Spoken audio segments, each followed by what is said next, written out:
Education. In the late 19th century, John D. Rockefeller Sr. was one of the wealthiest and most hated men alive. He was the owner of the Standard Oil Company, a monopoly involved in everything associated with the oil industry, from drilling to transportation. It allowed him to accumulate enough wealth to influence many institutions, including America's education system. In 1902, Rockefeller Sr. founded the General Education Board with an initial donation of $1 million.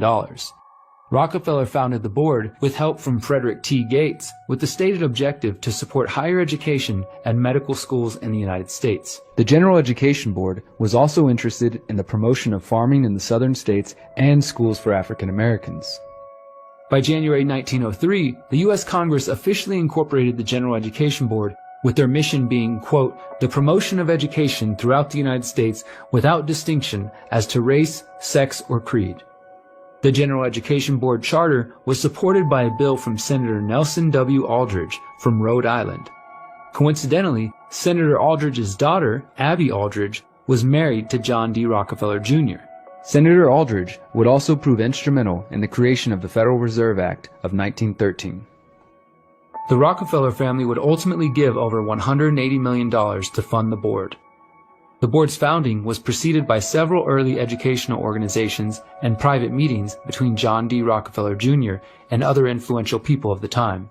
One of the men in attendance was Daniel Coit Gilman. Gilman would become a member of the General Education Board and was also the co-founder of the Russell Trust Association, which is the business name for the New Haven, Connecticut-based Skull and Bones Secret Society, which operates a student secret society at Yale University. As we work through this series and explore the Pyramid of Power, you will notice that certain names and institutions make several appearances. It's important to note how these people and organizations are interwoven. Keep that in mind as we work through this series. After half a decade in existence, the General Education Board ceased operating under that name and was absorbed into the Rockefeller Foundation. The Rockefeller family were not the only wealthy tycoons interested in bankrolling educational ventures.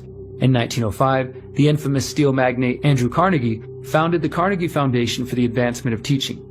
Carnegie and Rockefeller were both eager to transform their images from that of rich, out-of-touch robber barons to kind, elderly gentlemen who cared about the poor. To achieve this goal, they created various foundations and philanthropic organizations to spread their vast wealth and influence. The Prussian model of education promoted by the men's organizations was the perfect tool to inculcate the masses with their message of choice, embedding within the structure of public education itself their private ideologies on the appropriate learning material and the structure for the nation's youth. American support and critique of the system grew in the first 2 decades of the 20th century. In 1918, Professor Thomas Alexander wrote the following after researching the Prussian model. We believe, however, that a careful study of the Prussian school system will convince any unbiased reader that the Prussian citizen cannot be free to do and act for himself, that the Prussian is to a large measure enslaved through the medium of his school, that his learning, instead of making him his own master, forges the chains by which he is held in servitude, that the whole scheme of Prussian elementary education is shaped with the express purpose of making 95 out of every 100 citizens subservient to the ruling house and to the state. Even more unnerving are the words of Reverend Frederick T. Gates, the business advisor to John D. Rockefeller Sr., who helped him found the General Education Board. In our dream, we have limitless resources, and the people yield themselves with perfect docility to our molding hand. The present educational conventions fade from our minds, and unhampered by tradition, we work our own goodwill upon a grateful and responsive rural folk. We shall not try to make these people, or any of their children, into philosophers or men of learning or of science. We are not to raise up among them authors, orators, poets, and men of letters. We shall not search for embryo great artists, painters, musicians, nor will we cherish even the humbler ambition to raise up among them lawyers, doctors, preachers, statesmen, of whom we now have ample supply. For the task we set before ourselves is very simple as well as a very beautiful one, to train these people as we find them to a perfectly ideal life just where they are. The concerns about the Prussian model of education and compulsory education in general continue today. Charlotte Iserbyt is a freelance writer and former senior policy advisor to the U.S. Department of Education. In her book, The Deliberate Dumbing Down of America, she alleges that changes gradually brought into the American public education system work to eliminate the influences of a child's parents and mold the child into an obedient follower of the state. She believes these changes originated from plans formulated primarily by the Andrew Carnegie Foundation for the Advancement of Education and the Rockefeller General Education Board. Another critic of the U.S. public school system is John Taylor Gatto, former award-winning New York City school teacher and author of Dumbing Us Down, The Hidden Curriculum of Compulsory Schooling and the Underground History of American Education. Gatto was a vocal opponent to mandatory schooling following his career as a teacher until the time of his death in 2018. Gatto's main thesis is that the school system confuses the students. He says the modern school system presents an incoherent ensemble of information that the child needs to memorize to stay in school rather than teaching critical thinking. Gatto also claimed public schools make children emotionally and intellectually dependent. In Underground History, he says, "What I'm trying to describe is what has happened to our schools was inherent in the original design for a planned economy and a planned society laid down so proudly at the end of the 19th century." John Taylor Gatto is a former New York City Teacher of the Year and New York State Teacher of the Year. He has a new piece in this month's Harper's, Against School, How Public Education Cripples Our Kids and Why. Mr. Gatto, what's your basic theme here? Well, my basic theme, I suppose, would be that schools are dangerous places for kids.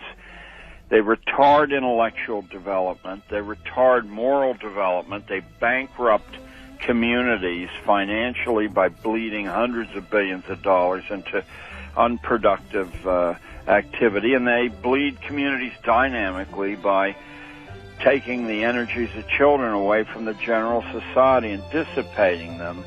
They're places of intimidation, bullying, sexual harassment, criminality, and even arson and murder.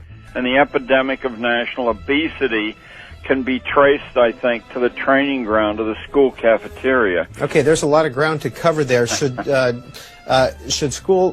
schooling be compulsory? It should not be compulsory. Gatto also says the design of the public school system makes it clear to students that they cannot hide because they are always supervised. American forced schooling, because that's what it is, American forced schooling is the design and the execution of corporate foundation. Often the misinformation comes from innocent self-delusion, but just as often as you move up the power pyramid, it comes from a malign intent toward your own individuality. But are the metal detectors effective in keeping students safe? This is all part of our Generation Under Fire Back to School series. Our Roseanne Aragon spoke with parents, schools, architects, and more about what they think.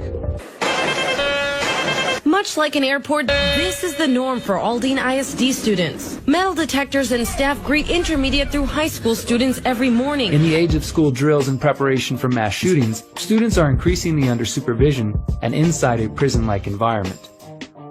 Unfortunately, the dangers of the public school system go beyond attempting to mold the minds of the youth. The public school institutions in America and abroad have been infiltrated by intelligence agencies desperate to recruit the brightest minds of the future. In the book, Spy Schools, How the CIA, FBI, and Foreign Intelligence Secretly Exploit America's Universities, investigative journalist Daniel Golden details the exploitative relationship between higher education and intelligence services, both foreign and domestic. As I looked into it, it turned out to be quite commonplace. Golden examines various case studies illustrating how the Central Intelligence Agency and the Federal Bureau of Investigation use higher education to their advantage. What exactly is involved in this process?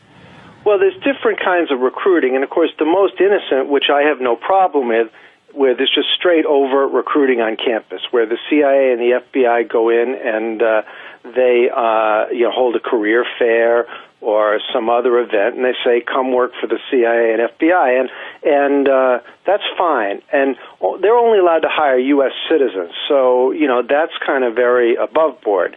And then there's an immediate stage where they might want somebody to spy for them, maybe a professor or a researcher whose work takes them regularly overseas, or maybe somebody who's in communication with, foreign scientists, and they have a cutting-edge specialty, and they say, can you provide us information? And again, that's a little more dicey, but at least they're saying they're the CIA, and they're explaining what they want to do.